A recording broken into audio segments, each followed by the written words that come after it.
আপনার অন্তরে যা আছে, আপনারা যে যে বাধ্য করে তার কথা বইলে দেন না। আপনারা কি করবে বলেন? আপনারা খুন করবে।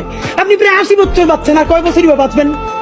আপনি কি খাবেন, কি বাঁচবেন? আপনি বরং যদি আপনার আর্মি মেরে ফেলে, আপনার যদি ভারতীয় আধিপত্যবাদ গুলি করে, আপনাকে যদি হত্যা করা হয়, কিন্তু সেই রক্তের বিনিময়ে যদি আপনি শহীদদের রক্তের বিনিময়ে নতুন বাংলাদেশ গড়ে যেতে পারেন, আগামী 1000 বছর বাংলাদেশের মানুষ নামাজে প্রার্থনায় আপনার জন্য শুধু দোয়া করবে। বুড়ো মানুষটা থেকে শুরু করে শিশু আপনার বক্তৃতা শুনে মাননীয় উপদেষ্টা কতক্ষণ জানেন? যতক্ষণ আপনি জুলাইয়ের জবানে কথা বলেন। বাংলাদেশে গত 50 বছরে কোন রাষ্ট্রপ্রধানের 30 মিনিট 40 মিনিটের বক্তৃতা, রিক্সা চালক, ভ্যান চালক, সবজি বিক্রেতা, বিশ্ববিদ্যালয়ের প্রফেসর, ছাত্র জনতা আধা ঘন্টা বসে তার বক্তৃতা শুনে নজির নাই, যেটা আপনারটা হইছে। এটা কিন্তু আপনার চেহারা দেখে না।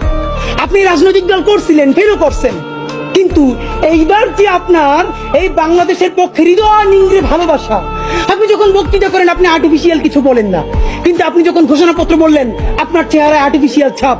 ইদানিং আপনি স্ক্রিপ্ট দেখে দেখে বক্তৃতা করেন, এগুলো আমরা চাই না। মাননীয় প্রধান উপদেষ্টা আপনার একটা কথা বলি, আমরা আগেও বলেছি এই সরকারের সকল উপদেষ্টার এক পা অন্য দেশে, বিপদ হইলে ভাইগে যাবে, কিন্তু আমরা দৃঢ়ভাবে বিশ্বাস করি আপনি ভাগবেন না। এর প্রমাণ, আপনি যদি ভাগতেন এই পৃথিবীর কোন দেশ আপনারে রাখতে চায় না বলেন? তাহলে হাসিনার আমলেও 10 তলা বিল্ডিং বাইয়া আপনার আদালতে হাজিরা আপনি দিতে আসতেন না। আপনি তখনই বিদেশ থাকতে পারতেন। আপনি এই দেশে থাকতে চান বলেই আপনি আসছেন, আমরা বিশ্বাস করতে চাই।